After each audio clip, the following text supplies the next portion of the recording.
नमस्कार दोस्तों, हिंदी कहानी 2.0 चैनल में आपका स्वागत है। तो आज हम कहानियों की अगली कड़ी में मुंशी प्रेमचंद जी द्वारा लिखित कहानी उसकी रात को सुनते हैं। लेकिन उससे पहले आप सभी लोग से एक विनम्र अनुरोध है कि अगर चैनल पर नए हैं तो चैनल को सब्सक्राइब जरूर कीजिएगा। कहानी अच्छी लगे तो लाइक शेयर कमेंट जरूर कीजिएगा। तो चलिए शुरू करते हैं कहानी उसकी रात।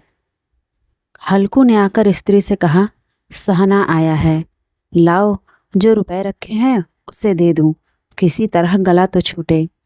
मुन्नी झाड़ू लगा रही थी, पीछे फिरकर बोली, 3 ही रुपए हैं, दे दोगे तो कम्बल कहाँ से आवेगा?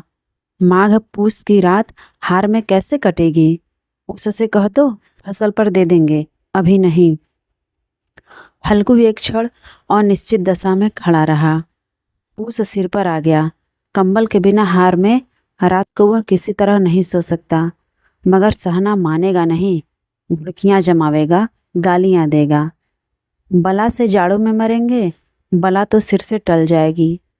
यह सोचता हुआ वह अपना भारी भरकम डील लिए हुए स्त्री के समीप आ गया और खुशामद करके बोला, दे दे, गला तो छूटे, कम्बल के लिए कोई दूसरा उपाय सोचूंगा। मुन्नी उसके पास से दूर हट गई और आंखें तरेरती हुई बोली, कर चुके दूसरा उपाय? जरा सुनूं तो, कौन सा उपाय करोगे? कोई खैरात दे देगा कम्बल? न जाने कितना बाकी है जो किसी तरह चुकने का नाम नहीं लेती। मैं कहती हूँ तुम क्यों नहीं खेती छोड़ देते?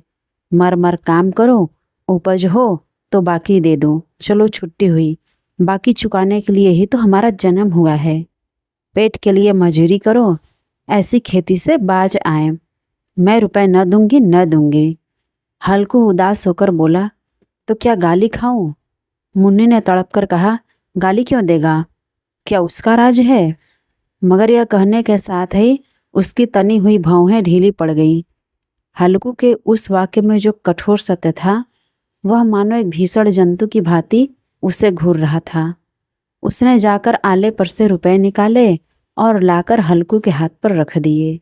फिर बोली, तुम छोड़ दो अब की से खेती। मजूरी में सुख से एक रोटी खाने को मिलेगी, किसी की धौंस तो न रहेगी। अच्छी खेती है, मजूरी करके लाओ, वह भी उसी में झोंक दो, उस पर धौंस। हल्कू ने रुपए लिए और इस तरह बाहर चला मानो अपना हृदय निकाल कर देने जा रहा हो। उसने मजूरी से एक एक पैसा काट काट कर 3 रुपए कंबल के लिए जमा किए थे। वह आज निकले जा रहे थे। एक एक पग के साथ उसका मस्तक पानी दीनता के भार से दबा जा रहा था। उसकी अंधेरी रात, आकाश पर तारे भी ठिठुरते हुए मालूम होते थे। हल्कू अपने खेत के किनारे ऊख के पत्तों की एक छतरी के नीचे बांस के खटाले पर अपनी पुरानी गाढ़े की चादर ओढ़े कांप रहा था। खाट के नीचे उसका संगी कुत्ता जबरा पेट में मुंह डाले सर्दी से कूं कूं कर रहा था। 2 में से एक को नींद भी नहीं आ रही थी। हल्कू ने घुटनियों को गर्दन में चिपकाते हुए कहा, क्यों जबरा, जाड़ा लगता है? कहता तो था घर में पुआल पर लेटे रहो, तो यहाँ क्या लेने आया है? अब खाओ ठंड, मैं क्या करूँ? जानते थे मैं यहाँ हलवा पूरी खाने आ रहा हूँ, दौड़े दौड़े आगे आगे चले आए। अब रो नानी के नाम को। जबरा ने पड़े पड़े दुम हिलाई और अपनी कूं कूं को दीर्घ बनाता हुआ कहा, कल से मत आना मेरे साथ, नहीं तो ठंडे हो जाओगे। यह रांड पछुआ न जाने कहाँ से बर्फ लिए आ रही है। उठूं फिर एक चिलम भरूं, किसी तरह रात तो कटे। 8 चिलम तो पी चुका, यह खेती का मजा है। और एक भगवान ऐसे पड़े हैं जिनके पास जाड़ा आए तो गर्मी से घबरा कर भागे। मोटे मोटे गद्दे, लिहाफ, कंबल, मजाल है जाड़े का गुजर हो जाए। तकदीर की खूबी, मजूरी हम करें, मजा दूसरे लुटे। हल्कू उठा, गड्ढे में से जरा सी आग निकालकर चिलम भरी। जबरा भी उठ बैठा। हल्कू ने चिलम पीते हुए कहा, पिएगा चिलम? जाड़ा तो क्या जाता है, हाँ जरा मन बदल जाता है। जबरा ने उनके मुंह की ओर प्रेम से छलकती हुई आंखों से देखा। हल्कू बोला, आज और जाड़ा खा ले, कल से मैं यहाँ पुआल बिछा दूंगा, उसी में घुसकर बैठना, तब जाड़ा न लगेगा। जबरा ने अपने पंजों की उसकी घुटनियों पर रख दिए और उसके मुंह के पास अपना मुंह ले गया। हल्कू को उसकी गर्म सांस लगी। चीलम पीकर हल्कू फिर लेटा और निश्चय करके लेटा कि चाहे कुछ हो, अब की सो जाऊंगा। पर एक ही क्षण में उसके हृदय में कंपन होने लगा। कभी इस करवट लेटता, कभी उस करवट, पर जाड़ा किसी पिशाच की भांति उसकी छाती को दबाए हुए था। जब किसी तरह न रहा गया, उसने जबरा को धीरे से उठाया और उसके सिर को थपथपाकर उसे अपनी गोद में सुला लिया।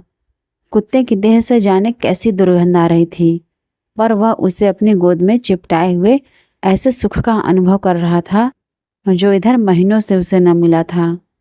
जबरा शायद यह समझ रहा था कि स्वर्ग यही है, और हल्कू की पवित्र आत्मा में तो उस कुत्ते के प्रति घृणा की गंध तक न थी।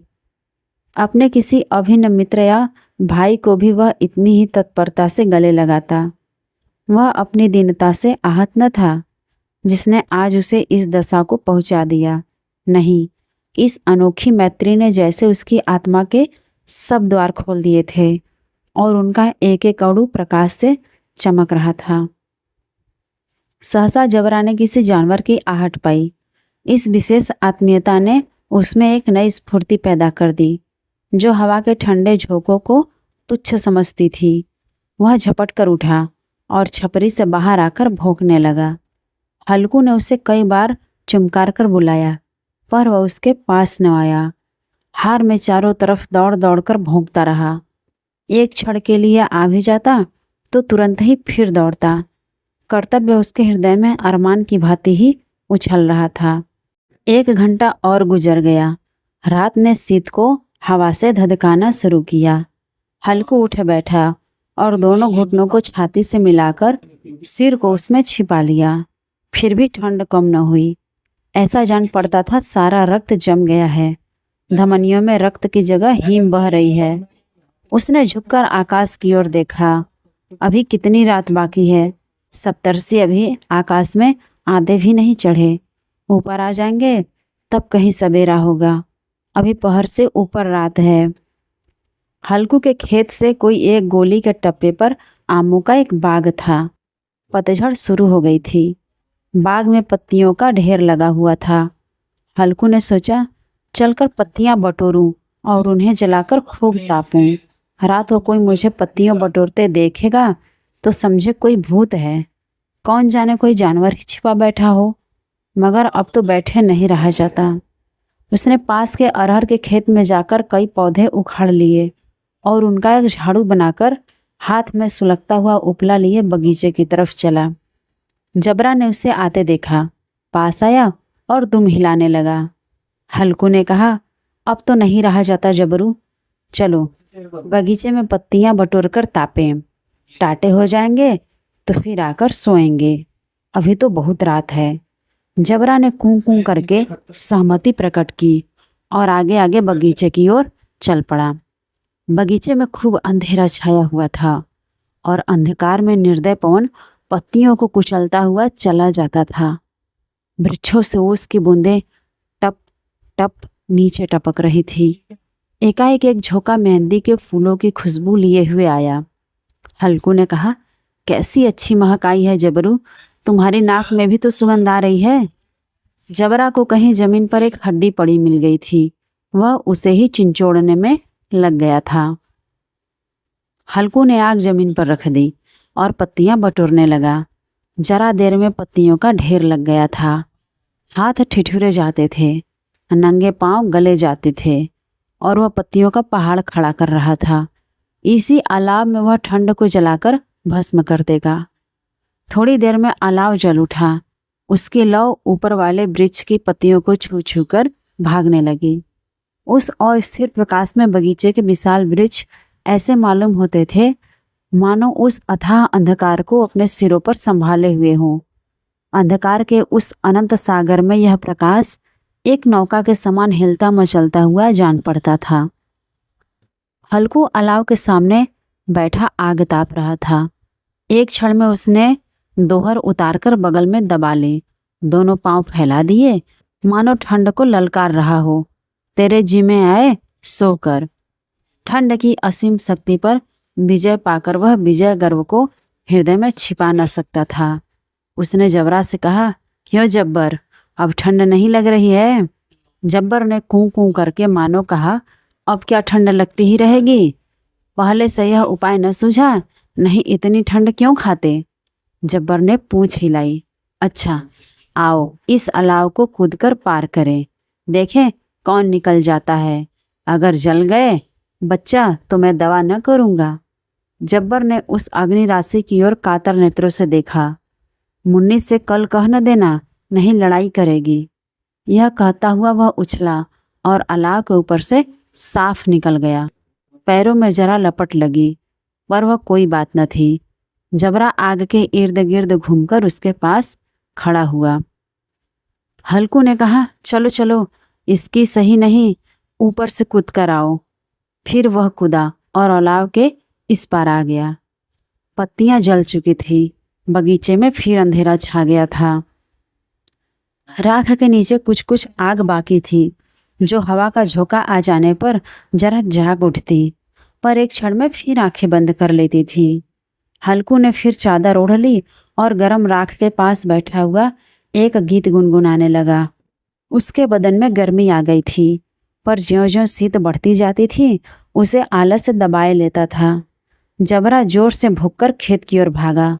हल्कू को ऐसा मालूम हुआ कि जानवरों का एक झुंड खेत में आया है। शायद नीलगायों का झुंड था। उनके कूदने दौड़ने की आवाज़ें साफ कान में आ रही थी। फिर ऐसा मालूम हुआ कि खेत में चर रही हैं। उनके चबाने की आवाज़ चर चर सुनाई देने लगी। उसने दिल में कहा, नहीं, जबरा के होते कोई जानवर खेत में नहीं आ सकता, नोचे ही डाले। मुझे भ्रम हो रहा है। कहाँ, अब तो कुछ सुनाई नहीं देता। मुझे भी कैसा धोखा हुआ।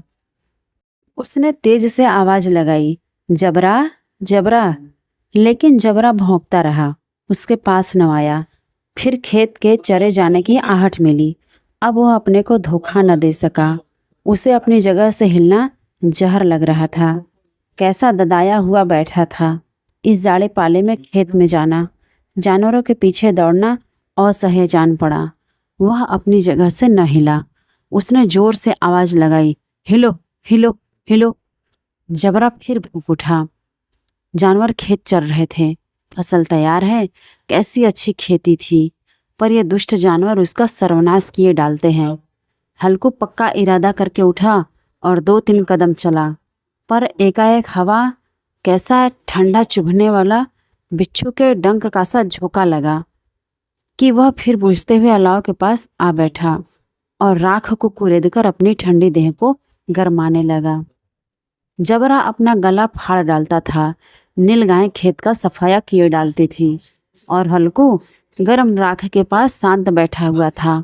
अकर्मण्यता ने रस्सियों की भांति उसे चारों तरफ से जकड़ रखा था। उसी राख के पास गर्म जमीन पर वह चादर ओढ़कर सो गया। सवेरे जब उसकी नींद खुली तब चारों तरफ धूप फैल गई थी और मुन्नी कह रही थी कि आज सोते ही रहोगे? तुम यहाँ आकर रम गए और उधर सारा खेत चौपट हो गया। हल्कू ने उठकर कहा, क्या तू खेत से होकर आ रही है? मुन्नी बोली, हाँ, सारे खेत का सत्यानाश हो गया। भला ऐसा भी कोई सोता है? तुम्हारे यहाँ मड़ैया डालने से क्या हुआ? हल्कू ने बहाना किया, मैं मरते मरते बचा, तुझे अपने खेत की पड़ी है। पेट में ऐसा दर्द हुआ कि मैं नहीं जानता। दोनों फिर खेत के डांड पर आए। देखा सारा खेत रौंदा पड़ा हुआ है और जबड़ा मड़ैया के नीचे चित लेटा है, मानो प्राण ही न हो। दोनों खेत की दशा देख रहे थे। मुन्नी के मुख पर उदासी छाई हुई थी, पर हल्कू प्रसन्न था। मुन्नी ने चिंतित होकर कहा, अब मजूरी करके माल गुजारी भरनी पड़ेगी। हल्कू ने प्रसन्न मुख से कहा, रात को ठंड में यहाँ सोना तो न पड़ेगा। तो आज की ये मुंशी प्रेमचंद जी द्वारा लिखित कहानी पूस की रात आपको कैसी लगी कमेंट करके ज़रूर बताइएगा। और अगर चैनल पर नए हैं तो चैनल को सब्सक्राइब जरूर कीजिएगा और अपने दोस्तों को भी शेयर कीजिएगा।